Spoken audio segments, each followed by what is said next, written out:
Conselho de Segurança. Sejam bem-vindos a mais uma edição do Conselho de Segurança, o podcast da revista Sábado sobre política internacional. Neste período estival, gravamos com antecedência este episódio para falarmos das consequências da morte de José Eduardo dos Santos na política angolana e o legado do homem que governou Angola durante longos 38 anos. Como é habitual, aqui na redação da Sábado temos o professor de Relações Internacionais Vasco Rato e o jornalista João Carlos Barradas. Eu sou Nuno Tiago Pinto, diretor executivo da Sábado e moderador deste podcast. 4 anos depois de Eduardo dos Santos deixar a presidência de Angola rumo a um exílio em Barcelona e após aproximar-se o final do primeiro mandato de João Lourenço, aliás 5 anos, podemos falar aqui em mudanças reais em Angola ou apenas em mudanças de protagonistas? Uma coisa e não a outra, ou seja, houve claramente, pelo menos no topo da chefia do Estado, uma mudança e em algumas pessoas do grupo, mas há uma grande continuidade com o pessoal político de José Eduardo dos Santos. As mudanças mais significativas são, obviamente, aquelas que toda a gente conhece, que é o que aconteceu aos filhos, aos interesses económicos da família. Agora, eu de uma forma geral, não tem havido grandes mudanças em Angola e, portanto, aquela expectativa que existia quando João Lourenço assume o poder, grande parte dessa expectativa, creio que já se desfez. E este é para muitas pessoas o drama de Angola, não é? Que é necessário alterar alguma coisa, ou alterar muita coisa, mas o contexto internacional também torna muito difícil as mudanças. Como assim? O tempo, quer dizer, os regimes, de Tocqueville uma vez disse que o problema dos regimes, o perigo para os regimes é quando têm de começar o processo de reformas, que é a fase mais perigosa. Mas também há uma fase para reformar. E essa fase é no início, quando se tem capital político, quando há boa vontade, quando ainda se pode cometer erros. Já passaram muitos anos com João Lourenço e não me parece que ele hoje tenha capital político para fazer isso. Por outro lado, a situação, as desigualdades, a oposição popular em Angola aumenta e portanto, conter toda estas tensões sociais é cada vez mais difícil no âmbito daquelas instituições. Portanto, eu não estou a ver, sinceramente, não estou a ver como é que pelo menos João Lourenço e este grupo dirigente vai conseguir fazer essas mudanças. Aliás, a prova é esta. O que é que aconteceria se o MPLA perdesse as eleições? Quer dizer, nenhum de nós presume, imagina isto, não é? Quer dizer, e é curioso e esse é o problema. E é curioso porque, apesar de não fazerem muito sentido, porque não há condições para isso, as sondagens a nível nacional, que quando elas são organizadas em separado nas 18 províncias de Angola, há uma forte implantação por parte das forças da oposição que indicam que da UNITA ou de outras forças? Da UNITA e da aliança que foi feita entre os dirigentes da UNITA, que se tinham desavindo em diversos grupos da oposição, têm fortes possibilidades de obter maiorias em províncias do centro e do sul e mesmo em Luanda o seu resultado será significativo. Obviamente que as eleições serão, como se costuma dizer na gíria, marteladas o que tiverem de ser marteladas, claro, para se obter o resultado. Houve grandes discussões já em relação ao processo eleitoral sobre como será feito o escrutínio, a contagem de votos será centralizada, será nos locais ou será nas capitais de distrito e capitais provinciais, portanto tudo isso começou logo em termos de discussão e o que é interessante é ver que nem o MPLA nem as forças de oposição apresentam de facto programas políticos que se vejam, porque Angola continua a ser aquilo que sempre foi depois da Guerra Civil. totalmente dependente da produção e exportação de petróleo, estão a conduzir-se, que já está comprometido para pagamento de dívida empréstimos e de à China, sobretudo, internacionais, e agora também ao Fundo Monetário Internacional. A mesma coisa com a produção de diamantes. Nunca houve uma aposta sequer séria na área da agricultura ou na área das pescas, e continua a não haver, mas não é feito nada a nível das diversas províncias. Infraestrutura ao nível de quê? Ao nível de portos? A nível de portos, estradas, de rede fria, que é essencial para isso. O ponto talvez positivo em que a Angola sobressai, e isso é aquilo que é apontado pelos apaniguados do regime como uma herança positiva de Eduardo dos Santos, é a sua presença diplomática. Desde que houve a transição de aliado de Cuba e a União Soviética era para país que abandona o marxismo-leninismo e que se aproxima dos Estados Unidos, Angola conseguiu ganhar um certo equilíbrio como mediador diplomático internacional, no seu ambiente círculo regional, que é um ambiente também, enfim, digamos, pouco recomendável. Basta considerar a África do Sul, que se debate com os problemas gravíssimos de corrupção do Congresso Nacional Africano. Mas isso é uma comparação muito interessante, porque nós desculpa, só uma comparação na corrupção. Nós falamos muitas vezes na corrupção em Angola e temos a tendência natural a fazer as comparações com os nossos próprios padrões e os padrões europeus e ocidentais, comparando com os vizinhos regionais. A situação não é muito diferente. Sim, ou podemos dizer que Angola é ligeiramente melhor.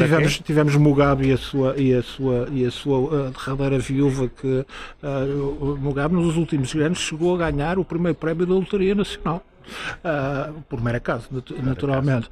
Tivemos o ANC, enfim, é uma coisa que envergonhará a memória de Nelson Mandela, com o presidente Jacob Zuma num imenso escândalo de corrupção, e aquilo que se pode chamar a captura do Estado na sua versão austral pelo grupo dos irmãos Gupta, de origem indiana, que se estabeleceram na África do Sul e que, associados ao clã de Zuma, criaram um Estado dentro do Estado. O Moçambique é o que é também, não é? Com os seus escândalos das dívidas ocultas que envolvem o ex-presidente e os seus familiares, como é habitual. Na zona é o costume, safa-se um bocadinho o Botsuana, safa-se um bocadinho a Namíbia, o Ruanda, mas o Ruanda tem um problema grave, que é isso que João Lourenço, por exemplo, está a mediar agora com o Congo, com sério risco de guerra por apoio a diversas fações rebeldes. Mas para nos centrarmos naquilo, sim, temos isto. Angola consegue, naquele quadro da África Austral, desempenhar um papel diplomático, vem do tempo de Eduardo dos Santos. Em termos de corrupção, é dos piores casos que existe no continente, e Eduardo dos Santos não tem perdão nenhum, porque há aqui uma outra coisa interessante. Pilharam o país, pura e simplesmente. Então, antes de eu ir a uma coisa interessante, qual é a ideia diferente? Eu tenho a ideia diferente, apesar de ter algum receio, porque o João agora falou dos apaniguados do regime, que não é o meu caso, mas diria o seguinte, que isto foi dito pelo próprio José Eduardo dos Santos há uns tempos, quando ele falou na acumulação primitiva. Exato. Estado da Nação, discurso do Estado da Nação, outubro de 2013. 2013. Okay. Mas tem alguma razão, quer dizer, as pessoas, eu devo dizer que, quer dizer, não tenho nenhuma... Tens de explicar o que é esse discurso. Sim, eu digo, mas eu não tenho nenhuma relação emotiva com Angola. Quer dizer, não nasci lá, não vivi lá, visitei uma vez, acho que foi. Mas, quer dizer, Angola tinha um problema. Aliás, o José Eduardo dos Santos tinha um problema quando tomou o poder em 1979, não é? Tem o problema de 1977, o 27 de maio de 1977, onde, aliás, acho que o seu comportamento contribuiu para atenuar o problema. Portanto, se tivéssemos um radical, um Lúcio Lara, uma pessoa assim, a coisa teria sido muito pior, seguramente. Mas depois, com a implosão da União Soviética e a necessidade de fazer a transição para o pós-comunismo, ou o pós-socialismo, ou como é que aquilo se chamava, República Popular, não se sabe bem o que aquilo era, não é? O MPLA na altura chamava-se MPLA, Partido dos Trabalhadores, é um partido marxista-leninista, no vanguarda da Revolução, aquela coisa. Bom, e ele tem de fazer a transição para uma economia de mercado, para mecanismos de mercado, conforme queiramos dizer. Como é que isso se faz? Quer dizer, ele teve na prática o mesmo problema que teve Yeltsin na Rússia, ou que tiveram os albaneses, enfim, vários países. E de facto não havia um mapa para fazer a transição de uma sociedade coletivizada para uma sociedade de mercado. Portanto, esta ideia da acumulação primitiva do capital é uma ideia, aliás, de Marx, não é? Que é um bocadinho aquele período do vale tudo em que se estabelece, não é? Uma burguesia nacional. Uma burguesia nacional, que é isso que ele tenta fazer, entregando a propriedade aos amigos.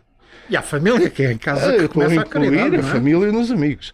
Agora, nós podemos dizer, mas isso é corrupção, não sei o quê, coisa terrível, mas vamos lá ver, no contexto em que isto tudo foi feito, eu não estou exatamente a ver, até atendendo aos exemplos da Rússia e dos outros, não estou a ver como é que isto podia ter sido diferente. Quer dizer, na Albânia houve os esquemas dos pirâmides, lembras-te, João? Na Rússia foi o que foi. E, portanto, eu não estou a ver como é que aquilo podia ter sido feito de outra forma. E aqui perdoar-me-ão, enfim, a franqueza, é se ele não entregasse as empresas aos amigos, entregava a quem? Aos inimigos? As pessoas que criticam o que foi feito, e seguramente há muito para criticar no mundo perfeito, mas no contexto em que as coisas foram feitas, então propunha-se entregar os recursos a quem? Exatamente.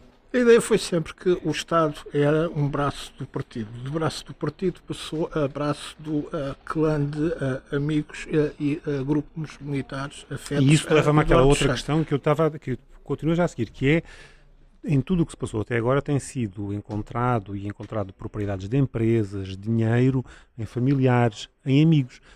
Mas do próprio nunca apareceu nada. Não, do próprio há uma enorme fortuna que agora Onde é que está? vai ser. Pois isso é o que, como Onde é que ela está? Que fortuna é essa? Como Mas isso diretor, não É algo parece- que nunca, mas- algo que nunca é explorado, ou seja, é algo que não, nunca... desculpa, mas isso não me parece ser a discussão. Quer dizer, sobre isso, nós ocidentais estamos todos de acordo. Que chatice, não sei o quê. Quer dizer, mas não me parece ser essa a questão. A questão é o que é que Angola tem de fazer para se tornar um país, entre aspas, normal. Quer dizer, e aquilo que tem de fazer é criar instituições que funcionam. Não é? Não é, João? Quer dizer, o que nós... que nunca teve nem quis ter, porque o problema é que não quiseram criá-las. Não, mas a pergunta é porquê? Quer dizer, o que a esquerda portuguesa gosta de dizer é por causa do legado do colonialismo, que é uma desculpa que já, a meu ver, já não pega. Portanto, porquê é que não se criaram instituições sólidas? Eu acho que é por a razão que o João acabou de referir, é que em vez de se criarem instituições do Estado sólidas, as instituições que foram criadas são instituições que se confundem com o partido. E, portanto, tem de haver essa diferenciação entre Estado e partido. Isso é que me parece que o João Lourenço não está a fazer. E, portanto... Não está, e críticos como Abel Chivuco, por exemplo, Exato. agora Bom, saiu, mas, que agora está ligado outra vez à Unida, esta discussão em volta da Isabel dos Santos e da riqueza do clã, quer dizer, isto é tudo fumaça, como diria o não é bem fumaça, Pinheiro de Azevedo. porque ela é absolutamente pornográfica, tendo em conta os níveis de pobreza do país, e sobretudo revela duas coisas: o desaforo, obviamente, de quem anda a roubar, da lenda da engenheira Isabel, a mulatinha, Começou a vender ovos. Começou a vender ovos em Luanda. Como se vê a ver, não era bem assim, é mesmo uma lenda da engenheira Isabel. Para além disso, há se tu roubas o dinheiro, precisas de investir esse dinheiro, e para o roubar é porque recebeste comissões e toda a gente agora se lembra. Acho que era Balzac. Era as vendas de armas dos franceses. Não era Balzac que dizia por trás Está um crime. de cada grande fortuna. Está um crime. Na tal fase de acumulação primária, primitiva, de formação das grandes fortunas, e não é preciso ir a Angola.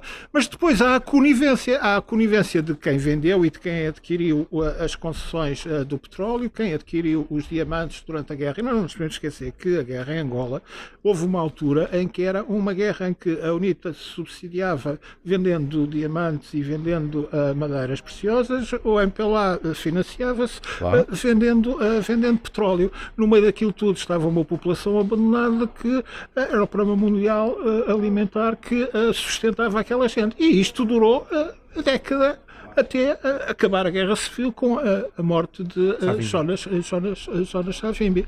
E há ainda este outro aspecto. Há os que roubaram e há os que contribuíram para isso. E a conivência, por exemplo, da banca portuguesa, das empresas todas que aceitaram lindamente este capital. Mas se não fosse a banca portuguesa, era a banca britânica, ou era a banca suíça, eram outras bancas. Quer dizer, mas esses também fizeram todos a mesma coisa. Eu estou a falar da portuguesa porque nós estamos aqui em Portugal, não é? Sim, eu sei, mas eu acho que há um moralismo excessivo nisto. Quer dizer, as coisas são como são. Mas tem de haver moral, atenção. Está bem, mas isso não resolve o problema. Quer dizer, enquanto a gente está a focar, não é? A senhora Dona, a senhora doutora Isabel dos Santos, a senhora engenheira Isabel dos Santos, não estamos a focar no problema. E o vice-presidente Manuel Vicente, toda essa gente, é o general Copolita, sim, mas são os nomes. Foram os que foram apanhados com a mão na massa. Ok, eles tinham a mão no mas o que é que queres fazer agora? Prendê-los todos? O que é que queres fazer? Bem, houve um primeiro início que foi o tal início esperançoso de mudanças por parte de João Lourenço, quando ele assumiu o poder em setembro de 2017, que foi precisamente tentar negociar com essa gente ligada a José Eduardo dos Santos uma reversão, uma devolução ao Estado de bens que tinham sido obtidos de forma não lícita, a troco de evitar processos judiciais. Isso foi a primeira tentativa, que é comum nos regimes, e tu vais-me dizer que isso é habitual. Não. Então, espera aí. Portanto, os 100 eram os 100 mil milhões, ou o que é, não é? Que andavam por aí, pelo mundo. Sim, há sempre dinheiro para o mundo perdido. Agora, imagina que toda essa gente com que João Lourenço negocia devolve tudo ao Estado. E depois? Aí entram as instituições outra vez. E depois entra outra vez a história dos amigos outra vez. É isso? Entra outra vez a história das instituições, das eleições. É uma conversa um bocado sem nexo, porque o problema, o problema neste momento é o que é que João Lourenço pode fazer para... Quer dizer, Angola tem uma vantagem muito grande. É um dos poucos Estados africanos com um sentido de unidade nacional, com um sentido de nação, não é? Portanto, tem essa vantagem. Agora, o que é que o Estado angolano... Desculpa, isso talvez apenas no sentido em que as divisões étnicas... Comparativamente. As divisões étnicas do país, sobretudo os grupos ouvibundo, não puseram em causa a unidade do Estado, digamos assim. Certo, mas tem havido um trabalho de nation building que tu não tens noutros sítios. Há só cabinda, digamos assim, com um problema de secessão. Agora, mas o que é que o Estado angolano tem de fazer para criar as instituições? Eu estou a enfatizar tantas instituições porque hoje em dia há um consenso muito grande dos economistas que o que é determinante para que haja desenvolvimento são instituições funcionais. Como é que isso se faz em Angola? E mão de obra capaz e capital suficiente. Certo, mas isso é depois, João, isso é depois. Tu não tens um conjunto de coisas se não tiveres antes instituições para enquadrarem... Essas instituições vão acabar sempre por ser entregues aos quadros disponíveis, mas é esse o meu quadros ponto. do partido. Mas é esse o meu ponto, quer dizer, se a gente continua, vamos expropriar os inimigos para depois dar aos amigos e depois quando vem outro presidente... No fundo o que estás a dizer é que é uma repetição do ciclo. Claro, mas é isso que se verifica na Etiópia e em tantos outros países africanos, onde não há instituições sólidas. O que é que distingue o Botsuana? O que é que distingue o Ruanda? O Ruanda é um bocadinho... É um caso de autoritarismo muito assinalável. Sim, é. Mas o que é que distingue um país como Botsuana É que essas coisas não, até não existem. Até a África do Sul, porque estes Até a processos que África estão do a Sul. decorrer na África do Sul Na África do estão Sul, a decorrer sim. porque ainda há instituições na Sim, África do Sul tens razão. que resistem a Tens esta razão, apropriação tens do razão. Estado por grupos Tens razão. económicos Tens razão. e político-partidários. Portanto, o desafio do João Lourenço é esse. É isso que eu não vejo que esteja a acontecer.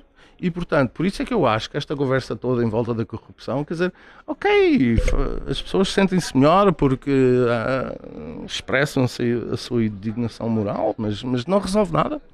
Mas é que se não houver indignação moral, não há a definição do que é correto na atuação de um agente político e de E é um agente importante. administrativo. Nós sabemos, não? Pois nós sabemos, mas Mas é o problema não é importante nós essa definição sabermos, para evitar que o eles erro se agirem repita. dessa maneira lá em Angola, não é de estarmos aqui do alto de cátedra europeu a dar a lição ao negro que não tem capacidade de ser rico numa perspectiva racista, que foi precisamente o que disse Eduardo dos Santos no tal discurso do Estado da Nação ao defender a acumulação primitiva. Agora é a nossa vez de criarmos uma burguesia nacional. Mas eu tinha razão nisso. Porque como é que tu queres desenvolver uma economia mais ou menos moderna se não tiveres uma burguesia nacional? Ou seja, detentores dos meios de produção. Quer dizer, nisto eu acho que ele tinha razão. Tu podes questionar a forma como isso foi feito. Não podes questionar a necessidade de ter uma burguesia nacional. Mas eu não estou a questionar isso. Ok. Eu não estou a questionar isso. Percebi mal, então. Eu estou a dizer é que a acumulação foi primitiva no sentido precisamente que lhe deu Marx quando falava da acumulação que se realizava a partir do final do século XVI, durante o século XVII, quando há uma acumulação que é feita por meios brutais e é também primária. Claro, e o Estado? É a primeira vez que se consegue acumular esse capital todo para depois, através do poder do Estado e das grandes corporações que se foram criando na altura, poder-se instituir então uma economia capitalista moderna, não sei o quê. Isto é o marxismo-leninismo que Eduardo dos Santos aprendeu em Baku e que depois aplicou com êxito em Angola. Mas o Putin também. Foi justamente isso que aconteceu durante os 10 Sim, anos. mas a Eduardo Santos aconteceu uma desgraça. É que ele não teve um Putin, não conseguiu encontrar o Putin, Pois. como Yeltsin não conseguiu encontrar quem lhe garantisse a estabilidade, a segurança da sua família.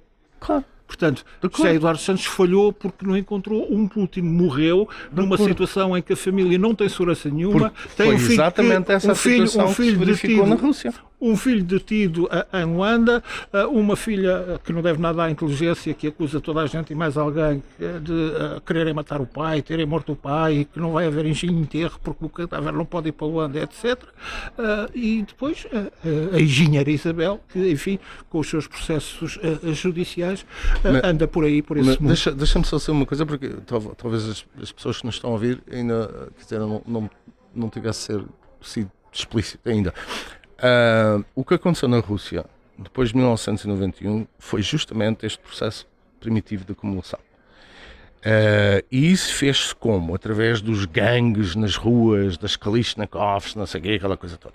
E numa fase em que o Estado não tinha capacidade de intervenção. O Putin é contra a revolução, mas quer dizer, é o tipo que põe mão naquilo e cria essa burguesia nacional. Como é que ele fez? Ou como é que isso se fez? Também entregando as coisas aos amigos, aos aliados, ser mais rigoroso aos aliados políticos. E garantindo que a família do seu antecessor, que o colocou no poder, não seria perseguida, e não foi. Ele cumpriu com isso. Exato. E fez muito bem. E Cedu não conseguiu encontrar isso. Não conseguiu encontrar o seu Putin. E é com este pensamento que nos despedimos aqui. Muito obrigado por nos ter ouvido mais uma vez. Como habitualmente, pode encontrar-nos no site da Sábado e nas plataformas habituais. Até para a semana.